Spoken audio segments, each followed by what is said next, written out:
ശുഭമായൊരാനന്ദം നൽകിയിടുവാൻ അവതാരം ചെയ്തൊരു തമ്പുരാനേ.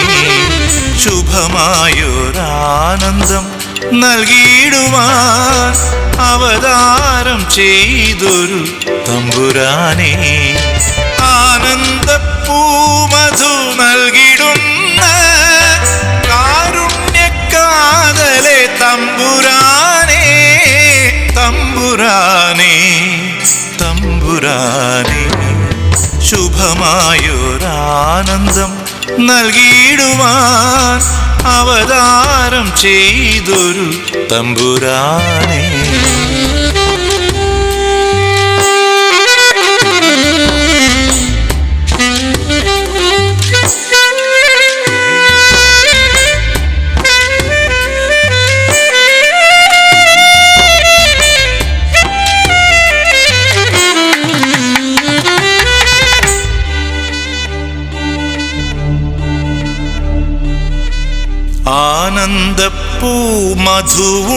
ആനന്ദപ്പൂമധുവുണ്ണുവാനായി ആർത്തിയോടാത്മാക്കളെത്തിടുന്നു. ആനന്ദപ്പൂമധുവുണ്ണുവാനായി ആർത്തിയോടാത്മാക്കളെത്തിടുന്നു. തിരുഹൃദയ സ്വർഗത്തിൽ നിന്നും നിത്യം അരുളുന്ന ജ്ഞാന തിരുമൊഴികൾ. തിരുഹൃദയ സ്വർഗത്തിൽ നിന്നും നിത്യം അരുളുന്ന ജ്ഞാന തിരുമൊഴികൾ, തിരുമൊഴികൾ. ശുഭമായൊരാനന്ദം നൽകിയിടുവാൻ അവതാരം ചെയ്തൊരു തമ്പുരാനേ.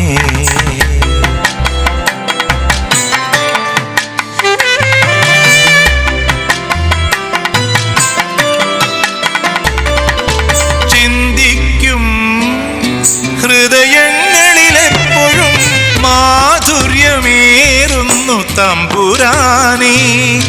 ചിന്തിക്കും ഹൃദയങ്ങളിലെപ്പോഴും മാധുര്യമേറുന്നു തമ്പുരാനേ.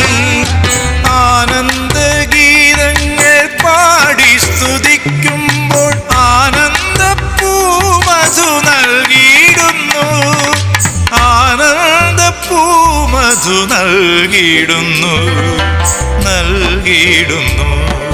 ശുഭമായൊരാനന്ദം നൽകിയിടുവാൻ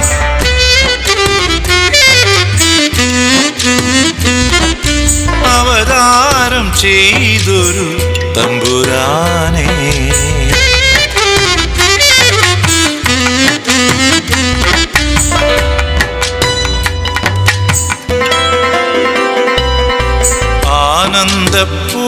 ആനന്ദപ്പൂമധുണ്ടു സുഖിക്കുവാൻ ആർത്തിയോടാത്മാക്കളെത്തിടുന്നു. ആനന്ദപ്പൂമധുണ്ടു സുഖിക്കുവാൻ ആർത്തിയോടാത്മാക്കളെത്തിടുന്നു. തിരുഹൃദയ സ്വർഗത്തിൽ നിന്നരുളിയിടുന്ന മാധുര്യമേറുന്ന തിരുമൊഴികൾ. തിരുഹൃദയ സ്വർഗത്തിൽ നിന്നരുളിയിടുന്ന മാധുര്യമേറുന്ന തിരുമൊഴികൾ, തിരുമൊഴികൾ. ശുഭമായൊരാനന്ദം നൽകിയിടുവാൻ അവതാരം ചെയ്തൊരു തമ്പുരാനേ. ആനന്ദപ്പൂമധു നൽകിടുന്ന കാരുണ്യക്കാതലെ തമ്പുരാനേ, തമ്പുരാനേ, തമ്പുരാനേ. ശുഭമായൊരാനന്ദം നൽകിയിടുവാൻ അവതാരം ചെയ്തൊരു തമ്പുരാനേ.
സർവലോക സൃഷ്ടിതാവേ ആത്മനാഥ ദൈവമേ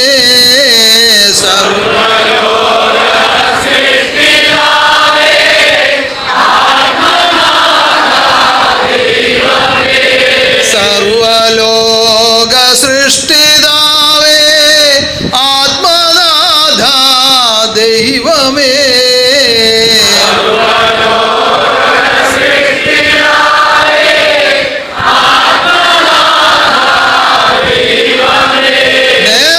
നേർച്ചയെല്ലാം സ്വീകരിപ്പാൻ കരുണയുണ്ടാകണേ.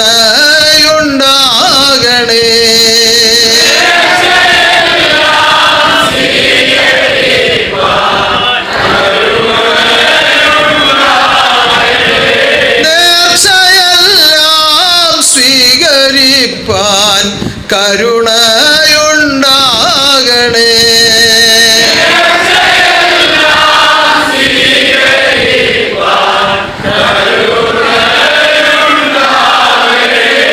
നേർച്ചകൾ കൂടാമസന്താൻ പ്രത്യക്ഷമായി വാഴുമ്പോൾ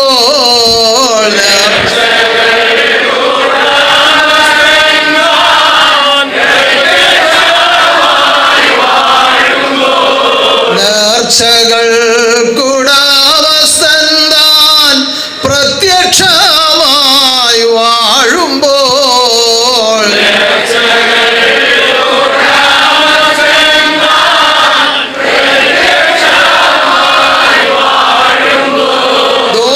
ദോഷമെല്ലാം സംഹരിച്ചു നേർച്ച സ്വീകരിക്കുന്നു.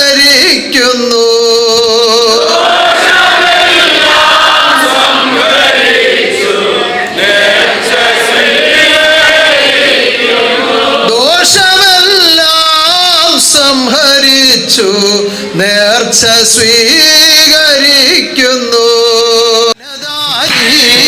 ുള്ള മലിന ചിന്തകൾ മാറ്റണേ ഭഗവാനേ.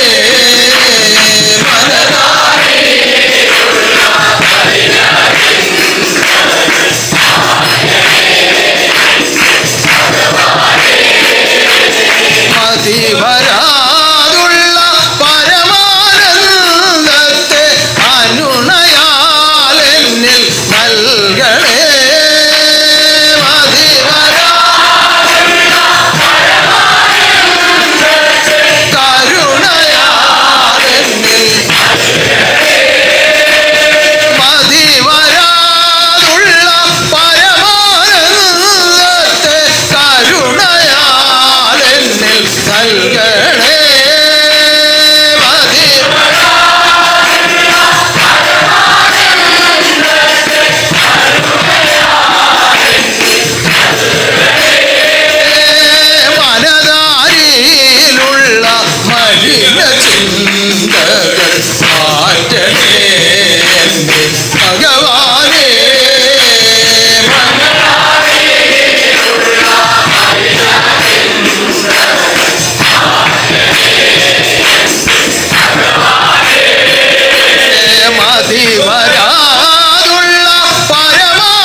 ചിന്തകളെ മാറ്റി മനതാരിൽ പരമാനന്ദം അനുഭവമാക്കുവാനാണ്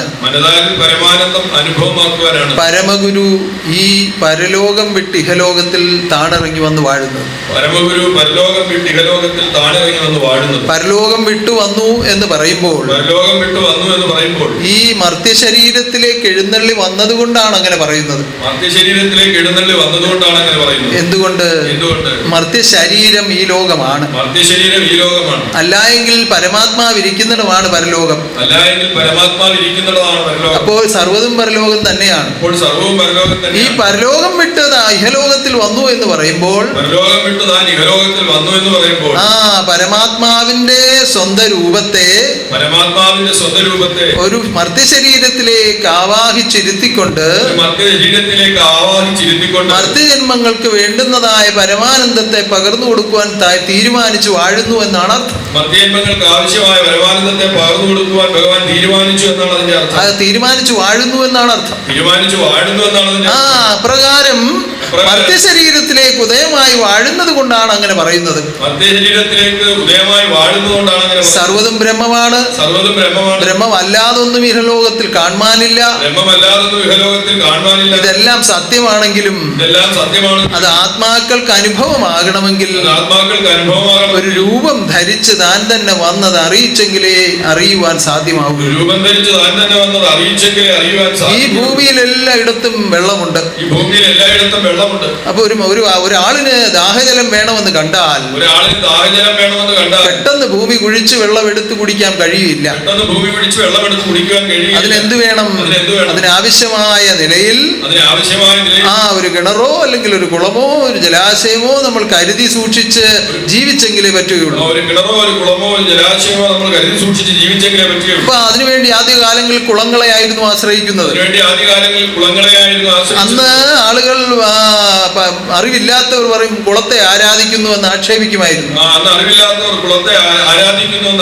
എന്തിനു വേണ്ടിയാണ് അതിനെ കരുതി സൂക്ഷിച്ചത്? അതിന് പ്രത്യേക പൂജകൾ നടത്തുകയും അത് മലീമസമാകാതെ കരുതി സൂക്ഷിക്കുകയൊക്കെ ചെയ്യുമായിരുന്നു. എന്തിനു വേണ്ടി? നമ്മുടെ ആവശ്യത്തിന് ജലം എടുത്ത് ഉപയോഗിക്കാൻ വേണ്ടി സൂക്ഷിച്ചുപയോഗിക്കുന്നതാണ്. അങ്ങനെ സൂക്ഷിച്ച് കുളം ആദ്യകാലങ്ങളിൽ സൂക്ഷിച്ചു. അത് കഴിഞ്ഞപ്പോൾ നമ്മൾ വീട്ടുമുറ്റത്ത് കിണർ കുത്താൻ തുടങ്ങി. ഇപ്പോൾ അത് കിണർ തന്നെ ലഘൂകരിച്ച് കുഴൽ കിണറായി. ഇപ്പോൾ സർക്കാരിന്റെ ചെലവിൽ പലയിടങ്ങളിൽ ജലാശയങ്ങൾ ശുദ്ധീകരിച്ച് സർക്കാരിന്റെ ചെലവിൽ പലയിടങ്ങളിൽ ജലാശയങ്ങൾ ശുദ്ധീകരിച്ചു. എല്ലാ വീട്ടിലും ജലം എത്തിക്കുന്ന രീതികൾ തുടങ്ങി. എല്ലാ വീട്ടിലും ജലം എത്തിക്കുന്ന രീതി. ഏത് രീതി ആയാലും ഒരിടത്തെങ്കിലും ഈ ശുദ്ധീകരിച്ച ജലം സൂക്ഷിച്ചെങ്കിലേ മനുഷ്യൻ ഉപയോഗിക്കാൻ കഴിയുള്ളൂ. ഇതുപോലെ സർവ്വതും ബ്രഹ്മമാണ്, ബ്രഹ്മത്തിൽ നിന്നല്ലാതൊന്നുമില്ല. എന്നാൽ ഇത് തിരിച്ചറിവുണ്ടാകണമെങ്കിൽ ബ്രഹ്മം തന്നെ വന്നത് അനുഭവപ്പെടുത്തിയെങ്കിലേ സാധ്യമാകുള്ളൂ. ഈ ബ്രഹ്മരൂപത്തെ കാണുവാനും അറിയുവാനും ദോഷങ്ങളെ പരിഹരിക്കുവാനും ദുഃഖങ്ങളെ അകറ്റുവാനും ആനന്ദം അനുഭവിക്കുവാനും ഈ ജലാശയത്തെ ആശ്രയിച്ചതുപോലെ തന്നെ എവിടെയാണോ ഗുരുനാഥൻ വന്ന് പ്രത്യക്ഷമായി വാഴുന്നത് അവിടെ വന്ന് ആശ്രയിച്ചെങ്കിലേ സാധിക്കുകയുള്ളൂ. അത് ആദ്യകാലത്ത് അറിവില്ലായിരുന്നു. അപ്പോൾ സ്വന്തമായി ഇറങ്ങി നടന്നാണ് ആത്മാക്കളെ കണ്ടെത്തിയത്. ആ ഭാഗം കഴിഞ്ഞപ്പോൾ തന്നെ തേടി വരാൻ തുടങ്ങി. അങ്ങനെ വീണ്ടും വീണ്ടും ഓരോ തിരുവുടലിലും ഇരുന്നു കൊണ്ട് ആ വിധത്തിൽ തുടർന്ന് പ്രവർത്തനം ആരംഭിച്ചു. ആ പ്രവർത്തനം അങ്ങനെ അനുസ്യൂതം തുടർന്നുകൊണ്ടേയിരിക്കുന്നു. ഇന്നും അപ്രകാരം ആത്മലോകം ആത്മനാഥനെ തേടി വന്നിരിക്കുകയാണ്. തേടി തേടി വന്നു ഞാൻ എൻ്റെ ആത്മനാഥനെ കാണുവാൻ, ആത്മനാഥനെ കാണുവാൻ തേടി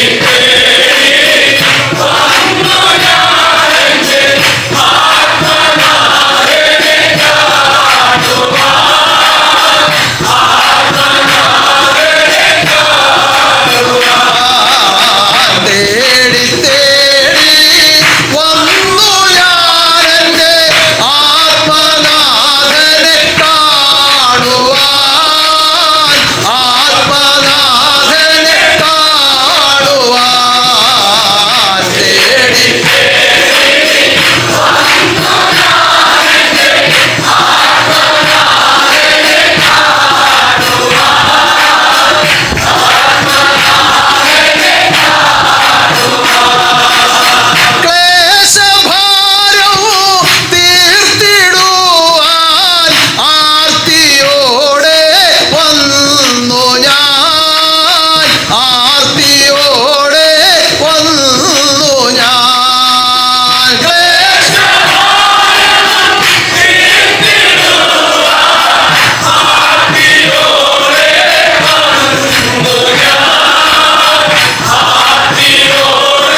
ഈ തേടി വന്നപ്പോൾ ഈ ആനന്ദം ഉണ്ടായി, ആനന്ദം നിറച്ചു എന്ന് ഞാൻ പാടുമ്പോൾ ഇത് ആർക്കെങ്കിലും അനുഭവമുള്ള കാര്യമാണോ? അങ്ങനെയാണെങ്കിൽ ഒന്ന് കൈ ഉയർത്തിക്കാം. ഈ ഒന്ന് അടിച്ചേ. തേടി വന്ന എൻ്റെ ഉള്ളിൽ ആനന്ദം നിറച്ചല്ലോ.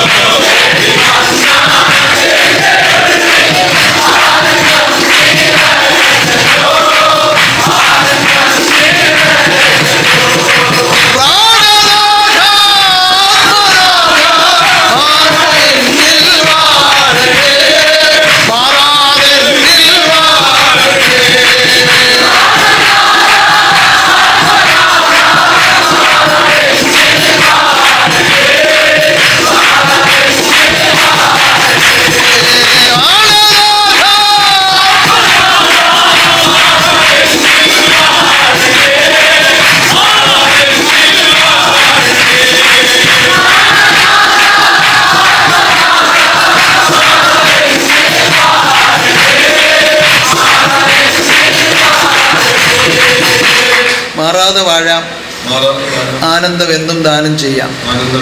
ഇപ്പൊ നിങ്ങൾ ഇതിനുള്ളിൽ ഇരിക്കുമ്പോൾ, ഈ ആരാധനയിൽ പങ്കെടുക്കുമ്പോൾ നിങ്ങളിൽ ഉണ്ടാകുന്ന ഈ ആനന്ദം നിലനിർത്തിക്കൊണ്ടു പോകുവാൻ എന്ത് വേണം? ഈ സന്നിധാനത്തിൽ നിലനിർത്തിയിരിക്കുന്ന പരിശുദ്ധി, എഴുന്നള്ളി വാഴുന്ന ഈ പരിശുദ്ധിയുടെ നടുവിൽ എഴുന്നള്ളി വാഴുന്ന ഭഗവാൻ, ഭഗവാനിൽ നിന്ന് ലഭിക്കുന്ന ശബ്ദങ്ങൾ, ഇതാണ് നിങ്ങളിൽ ആനന്ദം ഉണ്ടാക്കുന്നത്. ഈ പരിശുദ്ധി നിങ്ങളുടെ ജീവിതത്തിൽ, നിങ്ങളുടെ ഹൃദയത്തിൽ വരുത്തുന്നതിന് വേണ്ടിയാണ് ഹൃദയ പരിശുദ്ധിയോടുകൂടി ജീവിക്കുവാൻ അറിയിച്ചിരിക്കുന്നത്. അതിന് ആദ്യം എന്ത് വേണം? കുടുംബശുദ്ധി വേണം. അത് കഴിഞ്ഞ് ശരീരശുദ്ധി വേണം. പിന്നെന്ത് വേണം? പറയൂ. ഉറച്ചു പറ. എത്ര ശുദ്ധികളാണ്? ഇത് കൃത്യമായി അറിയാവുന്നവരെല്ലാം ഒന്ന് കൈവക്കിയേ. അറിയാൻ വയ്യാത്തവരൊന്ന് കൈവക്കിയേ. പഞ്ചശുദ്ധി വഴികൾ സത്യം കേട്ടപ്പോൾ പഠിപ്പിച്ചില്ലേ?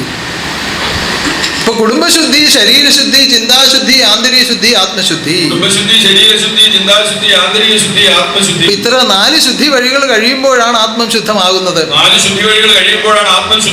ആത്മം ശുദ്ധമാകുമ്പോഴാണ് ആത്മനാഥൻ എഴുന്നള്ളുന്നത്. അതിനാണ് ശുദ്ധി വഴികളിൽ കൂടി ജീവിതം ചെയ്യുവാൻ പറയുന്നത്. ആ പരമശുദ്ധമായി തീരുന്ന ഹൃദയത്തിലേക്ക് പരമാത്മാവാകുന്ന ജഗദീശ്വരൻ എഴുന്നള്ളി വന്ന് അവിടെ ആനന്ദിപ്പിക്കും. അപ്പോൾ ഈ സന്നിധാനത്തിനുള്ളിൽ പ്രവേശിച്ചിരുന്ന ഈ നിയമാനുഷ്ഠാനങ്ങൾ നിർവഹിക്കുമ്പോൾ, നിങ്ങളിലേക്ക് കിട്ടുന്ന ഈ പരമാനന്ദം എന്നും അനുഭവിക്കുവാൻ നിങ്ങൾ അർഹരാണ്, യോഗ്യരാണ്, അവകാശികളാണ്. പക്ഷേ നിയമം പാലിക്കണം, നാമം സ്തുതിക്കണം. അണുവിട തെറ്റാതെ നിയമം പാലിച്ച് ജീവിച്ചെങ്കിൽ മാത്രമേ പരിശുദ്ധി നിറവേറ്റാൻ കഴിയുള്ളൂ. വെള്ളത്തിൽ കൂടി പോകുന്ന ഒരു വള്ളം,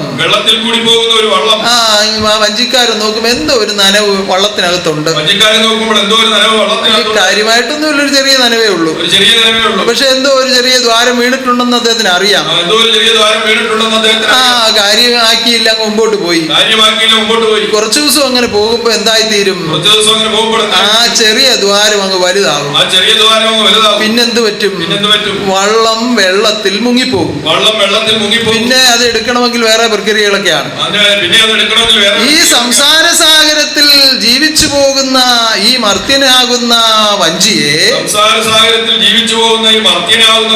ഈ മായാസമുദ്രത്തിൽ മുങ്ങിപ്പോയാൽ പിന്നെ വീണ്ടെടുക്കാൻ വലിയ പ്രയാസമാണ്. ആ സംസാര സാഗരത്തിൽ മറുകര കടക്കുവാൻ ജ്ഞാനമാം തോണിയായിട്ട് അവതാരം വന്നു ഭൂമിയിൽ. ആ അവതാരത്തോട് ഒത്തുചേർന്ന് അവതാര കർമ്മങ്ങൾ പുലർത്തിയാൽ ഒരു കുഴപ്പവും ആർക്കും ഉണ്ടാവുകയില്ല. ഈ സത്യമാകുന്ന ജീവിതത്തിനിടയിൽ ചെറിയ ചെറിയ ദ്വാരങ്ങൾ അവരവർ തന്നെ ഉണ്ടാക്കിയിട്ടാൽ ചെറിയ ചെറിയ ദ്വാരങ്ങൾ അവരവർ തന്നെ ഉണ്ടാക്കിയിട്ടാൽ അവർ പോലും അറിയാതെ ഈ മായ അകത്ത് കയറും. മായാസമുദ്രത്തിലൂടെയാണ് യാത്ര. ഈ മായാജലം ഉള്ളിലേക്ക് കടന്നു കഴിഞ്ഞാൽ ആദ്യം തുണി കൊണ്ടൊന്ന് പിഴിഞ്ഞു വിട്ടാൽ മതി, പിന്നെ പാത്രം കൊണ്ട് കോരിക്കളയണം. കുറച്ചു കഴിയുമ്പോൾ അതും പറ്റത്തില്ല, അങ്ങ് മുങ്ങിപ്പോകും. അതിന് അവസരം കൊടുക്കാതെ നിയമം പാലിക്കണം ആത്മാക്കളെ, നാമം സ്തുതിക്കണം ആത്മാക്കളെ. നിയമം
അവരവർക്ക് ഇഷ്ടമുള്ളപ്പോൾ മാത്രം പാലിച്ച് ജീവിക്കുന്നതല്ല. സത്യജീവിതം നയിക്കുക എന്ന് പറഞ്ഞാൽ അവരവർക്ക് ഇഷ്ടമുള്ളപ്പോൾ മാത്രം പാലിച്ച് ജീവിക്കുക. സർവദാ സത്യമായിരിക്കണം, ചിന്ത സത്യമായിരിക്കണം, വാക്ക് സത്യമായിരിക്കണം, പ്രവൃത്തി സത്യമായിരിക്കണം. അങ്ങനെ പരിപൂർണമായ സത്യത്തിൽ കൂടി ജീവിക്കുമ്പോൾ മാത്രമേ സത്യജീവിതം ചെയ്തു എന്ന് അവകാശപ്പെടാൻ പറ്റുകയുള്ളൂ. ഇപ്പൊ ഇന്ന് ലോകരംഗത്ത് കാണുന്ന ജീവിതം എങ്ങനെയാണ്? അവരവരുടെ കാര്യം വരുമ്പോ സത്യം എടുത്തൊന്ന് മാറ്റി വെക്കും. സത്യം വീട്ടിലെ മേശക്കകത്ത് വെച്ച് പൂട്ടി വെക്കും. എന്നിട്ട് അവരവർക്ക് ഇഷ്ടമുള്ളവരെല്ലാം ജീവിക്കും. എന്നിട്ട് പ്രാർത്ഥന വരുമ്പം മേശപ്പിക്കകത്തു ഇതെടുത്ത് വെളി വെക്കും. ഞങ്ങൾ സത്യസന്ധരാണ്, നിഷ്കളങ്കരാണ്, നിഷ്കാമകർമ്മികളാണെന്നൊക്കെ പറയും. ആ വിധത്തിൽ പറഞ്ഞാൽ സത്യസ്വരൂപൻ എവിടെയെങ്കിലും എത്തി നോക്കുകയില്ല. മനസാക്ഷിയെ പരിശോധിച്ചറിയുന്ന അറിവായിട്ടാണ് പരമാനന്ദ സ്വരൂപൻ ഉള്ളിൽ വാഴുന്നത്. മനസാക്ഷിയെ പരിശോധിച്ചറിയുന്ന അറിവായിട്ടാണ് പരമാനന്ദ സ്വരൂപൻ ഉള്ളിൽ വാഴുന്നത്. എല്ലാം കാണുവാനും എല്ലാം കേൾക്കുവാനും എല്ലാം അറിയുവാനും അറിവായി കഴിവായി പ്രാപ്തിയായി നിന്നോടുകൂടി വാഴുന്ന മഹാശക്തിയാണ് സർവശക്തി. അറിവായി കഴിവായി പ്രാപ്തിയായി നമ്മോടുകൂടി വാഴുന്ന മഹാശക്തിയാണ് സർവശക്തി. അതിനെ മറച്ച് ഒന്നും ചെയ്യാൻ ആർക്കും സാധ്യമല്ല. 10 ജനങ്ങളുടെ മുന്നിൽ പലതും മറച്ചു പിടിക്കാൻ പറ്റും. മനസാക്ഷിയെ വഞ്ചിച്ച് ആർക്കും ഒന്നും ചെയ്യാൻ കഴിയില്ല. അങ്ങനെ കുറ്റമറ്റ മനസാക്ഷിയോടുകൂടി ജീവിതം ചെയ്യുന്നവർക്ക് മാത്രമേ പരമാനന്ദത്തിന് അവകാശമുള്ളൂ. അവർക്കൊരിക്കലും ഒരു ദുഃഖവും വേശുകയില്ല. പല ആളുകളും എന്നോട് പരിതപിക്കാറുണ്ട്.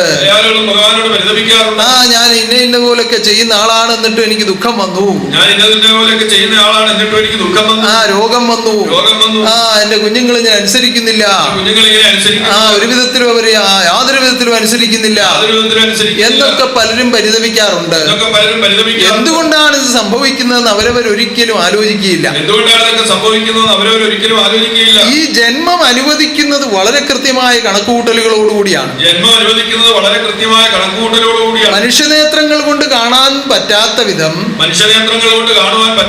ഉപരിയായി ഇനി സൂക്ഷ്മദർശിനി വെച്ച് നോക്കിയാലും കാണാൻ പറ്റാത്ത വിധം ഒരു നൂലുകൊണ്ട് ഓരോ ജന്മങ്ങളെയും ബന്ധിപ്പിച്ചിട്ടുണ്ട്. ഈ ബന്ധം ആത്മാവും പരമാത്മാവുമായുള്ള ബന്ധമാണ്. പരസ്പരം ബന്ധിച്ചാണ് ഇത് ഓരോന്നും നിൽക്കുന്നത്. ഇപ്പോ നിലവിൽ പിതാവായിരിക്കുന്ന ആൾ കഴിഞ്ഞ ജന്മത്ത് ഒരുപക്ഷെ ഈ മകന്റെ ഈ പിതാവിന്റെ പിതാവായിരിക്കുന്ന ആൾ ഇപ്പോൾ പിതാവായിരിക്കുന്ന ഒരാൾ മകന്റെ മരുമകനോ അല്ലെങ്കിൽ മറ്റ് അമ്മാവനോ ആയിരുന്നിരിക്കാം. മകന്റെ മരുമകനോ അല്ലെങ്കിൽ അമ്മാവനോ ആയിരുന്നിരിക്കാം. ഒരു പക്ഷേ മകൻ തന്നെ ആയിരുന്നിരിക്കാം. മകൻ തന്നെ. ഇങ്ങനെ ബന്ധങ്ങളെ കൃത്യമായ അളവിലും തൂക്കത്തിലും വ്യവസ്ഥപ്പെടുത്തിയാണ് ദൈവം ജന്മം കൊടുക്കുന്നത്.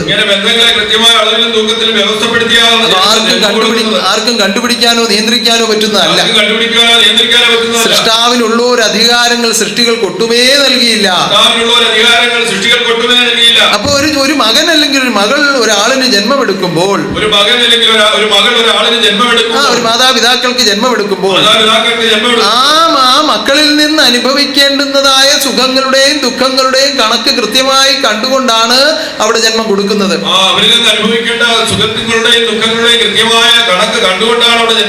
അതുപോലെ ഈ കുഞ്ഞുങ്ങളിൽ നിന്ന് മാതാപിതാക്കൾക്ക് അനുഭവമാകേണ്ടുന്ന പല കാര്യങ്ങളുമുണ്ട്. ഇതും വളരെ കൃത്യമായി അളന്നു തൂക്കിയാണ് അവിടെ കൊണ്ടുവന്ന് ജന്മം കൊടുക്കുന്നത്. അതിന്റെ എല്ലാ സാഹചര്യങ്ങളും അവിടെ ഒരുക്കിയിട്ടുണ്ടാവും. അപ്പോ കഴിഞ്ഞ ജന്മങ്ങളിലൊക്കെ ചെയ്ത കർമ്മഫലങ്ങളൊക്കെ ഈ ജന്മത്തോടു കൂടി തന്നെ വരികയാണ്.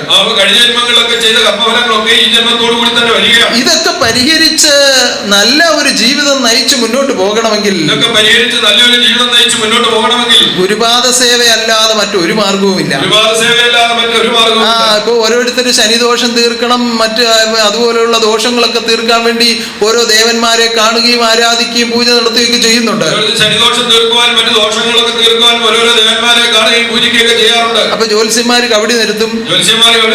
ഇന്നാര് പിണങ്ങിപ്പോയി, വല്യച്ഛൻ എണീറ്റ് നിൽക്കുന്നു, വല്യച്ഛൻ എണീറ്റ് നിൽക്കുന്നു, യക്ഷിയമ്മ പല്ല് കാണിക്കുന്നു.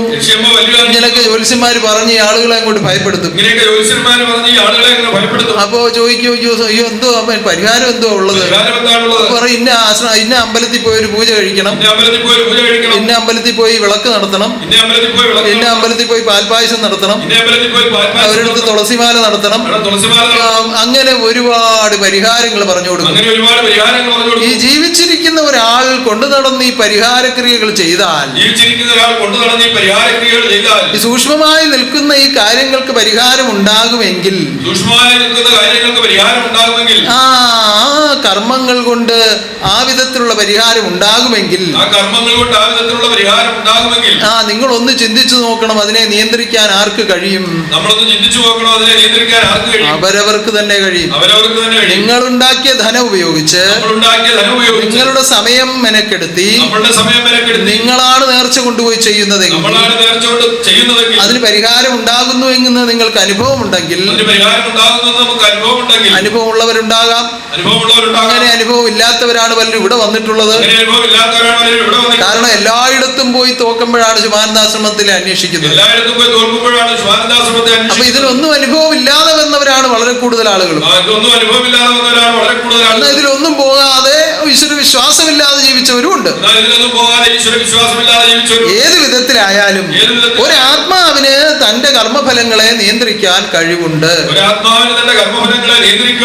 പക്ഷേ അത് ഏത് വിധത്തിലായിരിക്കണമെന്ന് തിരിച്ചറിവില്ല. മുൻഗാമികൾ പറഞ്ഞുകൊടുത്ത നല്ല വഴിയെ ജീവിക്കാൻ തയ്യാറാകുന്നില്ല. അപ്പോൾ അതിനെല്ലാം പരിഹരിച്ച് ഈ അന്ധകാരാവസ്ഥകളെ ഒക്കെ നീക്കി ആത്മാവിനെ പരമാനന്ദത്തിലേക്ക് ചേർക്കുവാനാണ് പരമഗുരു കലിയുഗത്തിൽ ഖഡ്ഗിയായ അവതാരമെടുത്തു വന്നു വാഴുന്നത്. താൻ അറിയിക്കുന്ന അറിവുകളെ ആദരസമന്വിതം സ്വീകരിച്ച് ഈ സത്യത്തിൽ കൂടി കൃത്യമായി ജീവിതം ചെയ്താൽ ജന്മപാപം കർമ്മദോഷം ജീവനാശം തീർന്നു പോകും.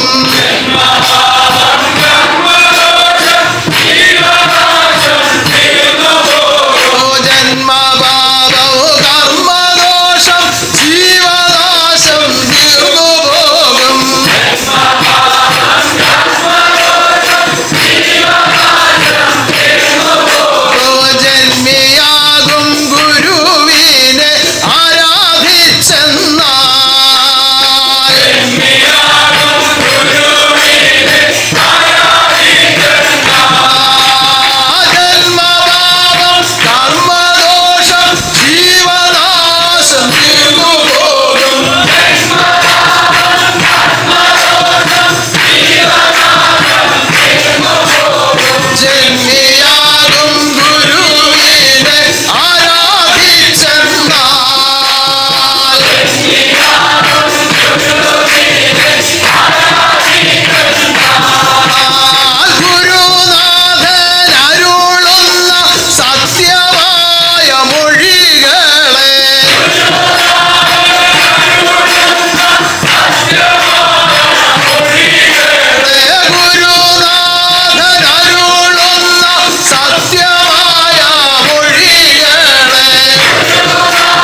പരമാനന്ദത്തിലെത്തുവാൻ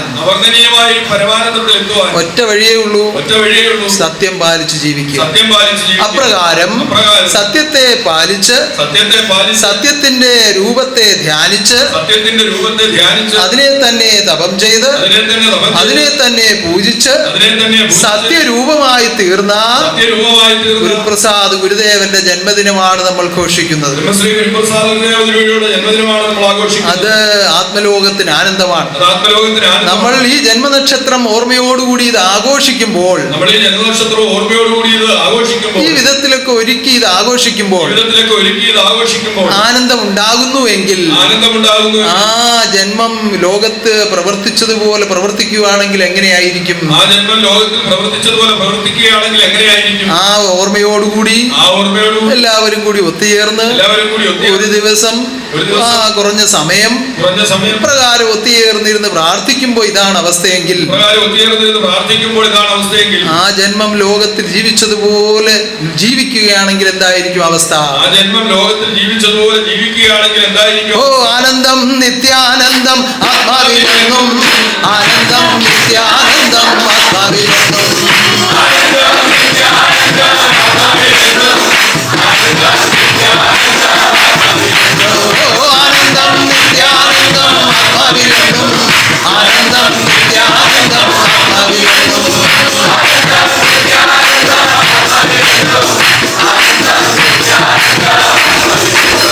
മാറാത്തോരാനന്ദമെന്റെ ആത്മാവിൽ കണ്ടു, മാറാത്തോരാനന്ദമെന്റെ ആത്മാവിൽ കണ്ടു,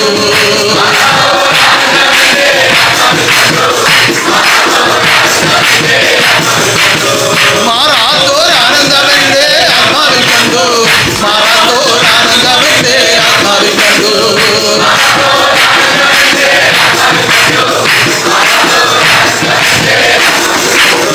ആനന്ദം ആനന്ദം പരമാനന്ദം തന്നെ, ആനന്ദം ആനന്ദം പരമാനന്ദം തന്നെ,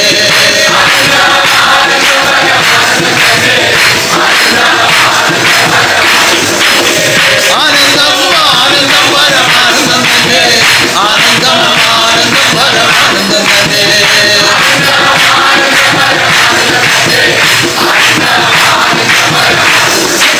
ഓ നിഷ്കളങ്ക ഭക്തിയോടുകൂടി സത്യം പാലിച്ച് നിങ്ങളേവരും ജീവിക്കുക.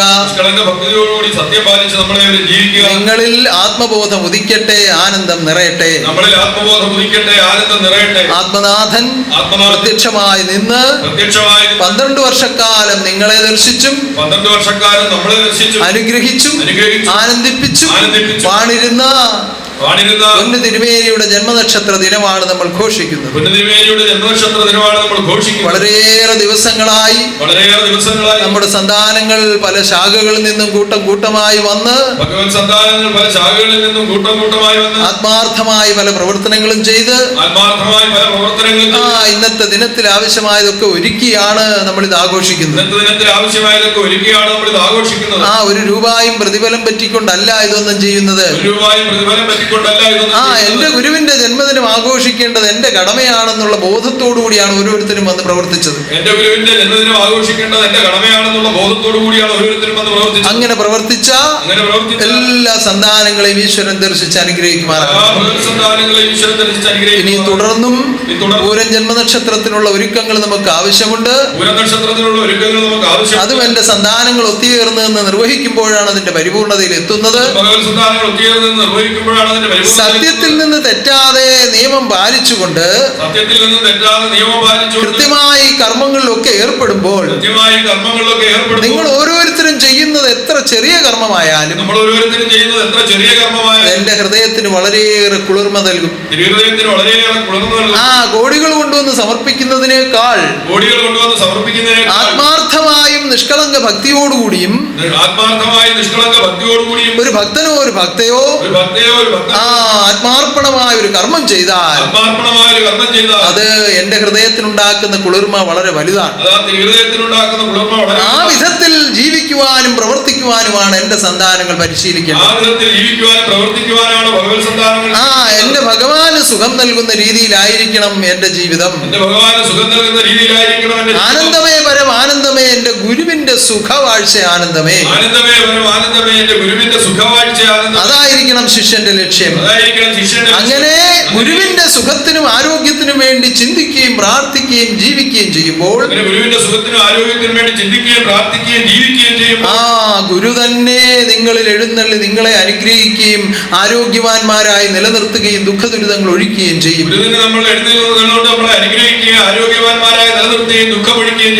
അതിന്റെ ഉദാഹരണം കൂടിയാണ് നമ്മുടെ ഗുരുപ്രസാദ് ഗുരുദേവൻ. കാരണം ഗുരുവിന്റെ സുഖത്തിന് വേണ്ടിയും ആരോഗ്യത്തിന് വേണ്ടിയും ആയുസ്സിന് വേണ്ടിയും സർവ്വതും ബലിയർപ്പിച്ച് ജീവിതം ചെയ്ത ഒരു മഹാത്മാവായിരുന്നു ഗുരുപ്രസാദ് ഗുരുദേവൻ. രാപകൽ വ്യത്യാസമില്ലാതെ, സ്ഥലകാലദേശ വ്യത്യാസങ്ങളൊന്നുമില്ലാതെ, എവിടെയായാലും ഏത് പാതിരാത്രിക്കായാലും ഗുരു അന്വേഷിക്കുന്നുവെന്ന് ഹൃദയത്തിൽ തോന്നിയാൽ സർവവിഘ്നങ്ങളെയും മറികടന്ന് അവിടെ എത്തി ഗുരുവിന്റെ ആവശ്യം നിറവേറ്റുക എന്നുള്ള ലക്ഷ്യത്തോടുകൂടി ജീവിച്ച ആത്മാവായിരുന്നു അത്. അതെല്ലാവർക്കും തോന്നുന്നതും എല്ലാവർക്കും ചെയ്യാവുന്നതുമല്ല. ആ വിധത്തിൽ സത്യത്തെ പരിപാലിച്ച് നിൽക്കുന്നവർക്ക് മാത്രമേ ആ ഉത്ബോധം ഉണ്ടാവുകയുള്ളൂ. അതിനുവേണ്ടിയാണ് ഞാൻ നിങ്ങളോട് സത്യം പാലിച്ച് ജീവിക്കുവാൻ പറയുന്നത്. കാരണം ഈ അജ്ഞാന ലോകത്തോട് പടവരുതുവാൻ എന്റെ ആയുധങ്ങളായി നിന്ന് പ്രവർത്തിക്കുവാനാണ് ഞാൻ നിങ്ങളെ ഈ ലോകത്തിൽ നിന്ന് വീണ്ടെടുത്തത്. അല്ലാതെ എന്നും കരഞ്ഞും കൂവിയും ലോകത്ത് ജീവിച്ചു തീർക്കാനല്ല.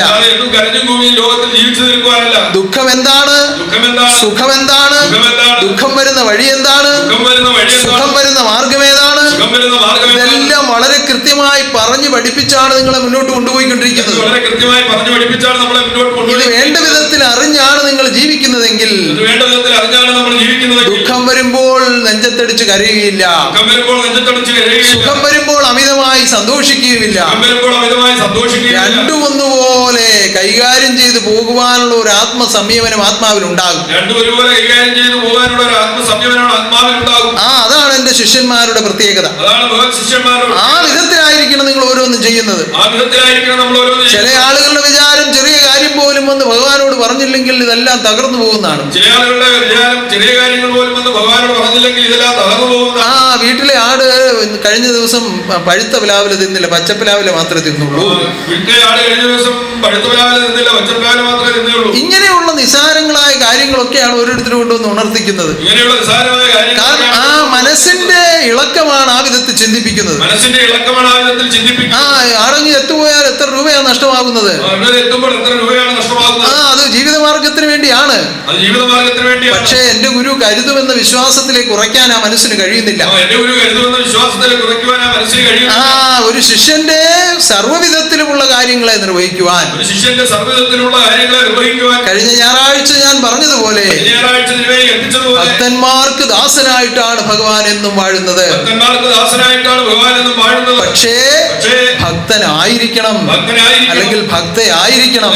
ഭക്തൻ പരിപൂർണൻ മനമുൾക്കണ്ണു തെളിഞ്ഞോ ആ കണ്ണു തെളിഞ്ഞിടുകിൽ മുക്തി പ്രവാഹമോ.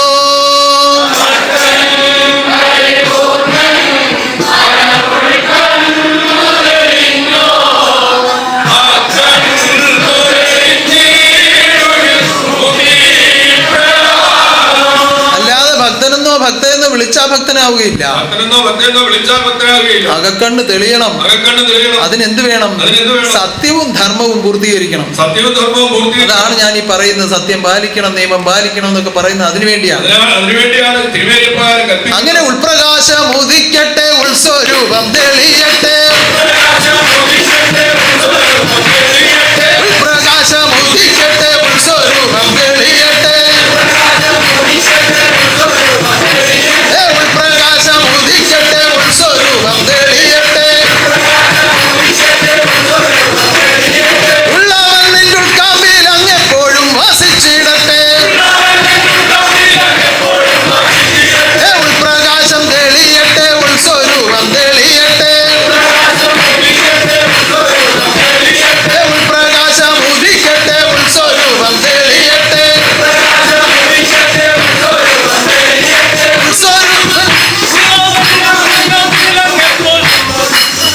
ഉൾസ്വരൂപൻ നിന്റെ ഉള്ളിൽ എപ്പോഴും വിളങ്ങിടട്ടെ. ഉൾസ്വരൂപൻ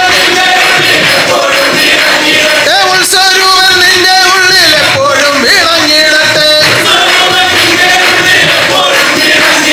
ഉൾപ്രകാശം ഉദിക്കട്ടെ. ഉൾസ്വരൂപൻ തിളങ്ങട്ടെ. ഉൾസ്വരൂപൻ നിന്റെ ഉള്ളിൽ എപ്പോഴും വിളങ്ങിടട്ടെ. ആശ്വാസം നിറഞ്ഞിടട്ടെ. ആനന്ദത്താൽ നിറയട്ടെ. ആശ്വാസം നിറഞ്ഞിടട്ടെ. ആനന്ദത്താൽ നിറയട്ടെ. ആനന്ദ സ്വരൂപൻ നിന്നിൽ ആറാടി സുഖിച്ചിടട്ടെ. ആനന്ദ സ്വരൂപൻ നിന്നിൽ ആറാടി സുഖിച്ചിടട്ടെ. പതിവരാത്ത പരമാനന്ദം എന്നും അനുഭവിക്കുവാൻ ഒരേ ഒരു മാർഗം, അത് സത്യമാണ്. ആ സത്യത്തെ പാലിച്ച് മാതൃകയായി തീർന്ന ഉന്നതനാകുന്ന പരമോന്നതനാകുന്ന വർണ്ണനാതീതമായ മഹനീയതയുള്ള ആ മഹാത്മാവിന്റെ അങ്ങനെയൊക്കെ വാഴ്ത്തുമ്പോൾ വളരെ കുറഞ്ഞു പോകുന്നു എന്നാണ് തോന്നുന്നത്. കാരണം അത്ര മഹത്തരമായ ഒരു പുണ്യ ജന്മമായിരുന്നു അത്. ഒരു കാലത്ത്, എന്തിന് ഇക്കാലത്ത് പോലും ആ ജീവിതചര്യകളെ മനുഷ്യലോകത്തിന് പറഞ്ഞു കൊടുത്താൽ ഇങ്ങനെയൊക്കെ ഒരാളിന് ജീവിക്കാൻ കഴിയുമോ എന്ന് സംശയിക്കുന്ന അവസ്ഥയാണ്. അത്ര മാത്രം ഗുരു ശുശ്രൂഷയോടുകൂടി ജീവിച്ച ഒരാളായിരുന്നു. ആ വിധത്തിൽ മാതൃകയായി നിങ്ങൾ അത് സ്വീകരിച്ചുകൊണ്ട് ഉന്നതനാകുന്ന ഗുരുവിനെ അകതാരിൽ വരുത്തി വെച്ച് എപ്പോഴും ആരാധിച്ചും പൂജിച്ചും ജീവിക്കുവാൻ, ഗുരുവിന്റെ ഹൃദയമായി തീരുവാൻ, ഗുരുവിന്റെ ഉപകരണമായി തീരുവാൻ ഓരോ ജന്മങ്ങളെയും ഈശ്വരൻ അനുഗ്രഹിക്കട്ടെ. വരുന്ന 11-ാം തീയതി നമ്മുടെ പൂരം ജന്മനക്ഷത്രത്തിന്റെ ആദർശ തൃക്കൊടിയേറ്റ് കർമ്മം നടക്കുകയാണ്. 10 ദിവസം ആനന്ദോത്സവമായി കൊണ്ടാടുവാൻ വേണ്ട ക്രമീകരണങ്ങളൊക്കെ ഭാഗ്യാവസ്ഥയിൽ ചെയ്താണ് നോട്ടീസ് തയ്യാറാക്കിയിരിക്കുന്നത്. ആന്തരികമായ അതിന്റെ ക്രമീകരണത്തിനും അതിന്റെ നിലനിൽപ്പിനും വേണ്ടി, ഉന്നതമായ പ്രവർത്തനത്തിനും വേണ്ടി ഓരോരുത്തരും ഹൃദയമൊരുക്കി പ്രാർത്ഥിക്കുക. അവതാര സുദിനം ഘോഷിക്കുവാൻ ലഭിക്കുന്ന സന്ദർഭം ജന്മങ്ങൾക്ക് പരമാനന്ദമാണ്, മഹാഭാഗ്യമാണ്. അതിൽ പങ്കെടുക്കുവാനും വേണ്ട വിധത്തിൽ ഓരോ കർമ്മങ്ങളിൽ ഏർപ്പെടുവാനും ഈശ്വരനെ ഇവരെയും അനുഗ്രഹിക്കട്ടെ. ഇന്നേ ദിവസം നമുക്ക് ഈ ആരാധന സമർപ്പിച്ചിട്ട് സദ്യ കഴിഞ്ഞ് സമ്മേളനമുണ്ട്. എല്ലാ സന്താനങ്ങളും ആ സമ്മേളനത്തിൽ പങ്കെടുക്കണം. കഴിഞ്ഞ മകയിരം ജന്മനക്ഷത്രത്തിന് ഞാൻ നിങ്ങളെ അറിയിച്ചതുപോലെ എന്റെ കുഞ്ഞുങ്ങളുടെ വാഹനം എന്റെ വാഹനമാണ്. അത് ഇവിടുത്തെ ആവശ്യത്തിനാണ് അത് പ്രധാനമായി ഉപയോഗിക്കപ്പെടേണ്ടത്. നിങ്ങളുടെ ഉപയോഗത്തിന് വേണ്ടി ഞാൻ അനുവദിച്ചിരിക്കുകയാണ്. ഇന്ന് ഈ പ്രകാശയാത്ര നടക്കുമ്പോൾ നമ്മുടെ പെരിങ്ങേലിപ്പുറത്തുള്ള ഭുവനേശ്വരി ക്ഷേത്രത്തിന്റെ സമീപത്തേക്ക് ഈ സന്താനങ്ങളെല്ലാം എത്തിക്കേണ്ടത് വാഹനങ്ങളുള്ളവരുടെ കടമയാണ്. കഴിഞ്ഞ മകയിരം ജന്മനക്ഷത്രത്തിന് ഞാനത് പറഞ്ഞപ്പോൾ എന്റെ സന്താനങ്ങൾ വളരെ ആർത്തിയോടുകൂടി അത് നിർവഹിക്കുകയും വാഹനങ്ങൾ വെളിയിൽ കൊണ്ടുവന്നിട്ടിട്ട് സന്താനങ്ങൾ പലരും അകത്ത് വന്ന് ആരെങ്കിലും ഘോഷയാത്രയ്ക്ക് പോകാനുണ്ടോ എന്ന് വിളിച്ചു ചോദിച്ച് ഇവിടെ എല്ലാം നടക്കുന്ന ഞാൻ കണ്ടു. അത്രത്തോളം ആർത്തിയോടുകൂടി അത് നിർവഹിക്കുന്നത് കണ്ടപ്പോൾ എനിക്കുണ്ടായ സന്തോഷം ചെറുതല്ല. അപ്പോൾ ഞാനൊരു കാര്യം അറിയിച്ചപ്പോൾ അതിനെ ഏറ്റെടുത്ത് കർമ്മിക്കുവാൻ തയ്യാറാകുന്നു എന്ന് കാണുമ്പോൾ എന്റെ ഹൃദയത്തിന് അത് വളരെയേറെ കുളിർമയുണ്ടാക്കും. അതാണ് നിങ്ങളിൽ ആനന്ദമായി ഭവിക്കുന്നത്.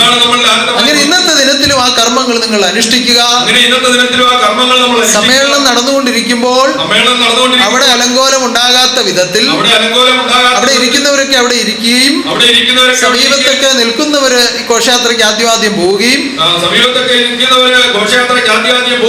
പിന്നീട് സമ്മേളനം കഴിഞ്ഞിട്ട് ബാക്കിയുള്ളവർ പോവുകയും ഈ പോകുന്ന വാഹനങ്ങളുടെ ഡ്രൈവർമാർക്ക് പോകാൻ വേണ്ടി ട്രാവലർ ഏർപ്പാട് ചെയ്തിട്ടുണ്ട്. അപ്പൊ വാഹനങ്ങൾ തിരിച്ചുകൂടെ കൊണ്ടുവന്നിട്ടിട്ട് അതിനകത്ത് കയറി നിങ്ങൾക്കും പോകാം. എല്ലാം അതിന്റെ അടുക്കോടും ചിട്ടയോടും കൂടി ആത്മബോധം നിയന്ത്രിച്ചുകൊണ്ട് പ്രകാശയാത്ര നടക്കട്ടെ. പ്രകാശയാത്ര പ്രകാശയാത്ര സർവജ്ഞാനോത്സവ പ്രകാശയാത്ര പ്രകാശയാത്ര പ്രകാശയാത്ര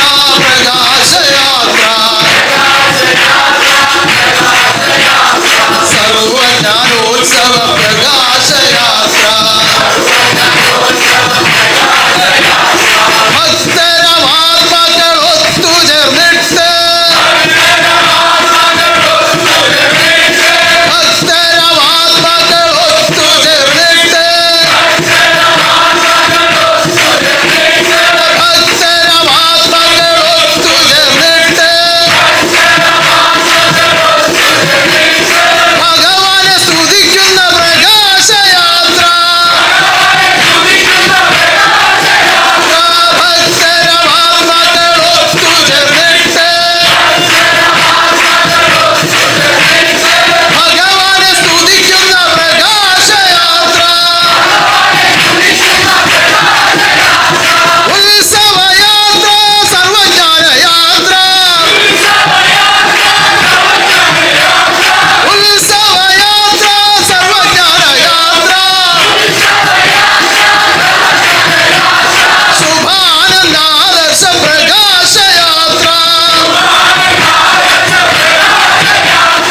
ഉത്സവയാത്ര സർവജ്ഞാനയാത്ര ശുഭാനന്ദാദർശ പ്രകാശയാത്ര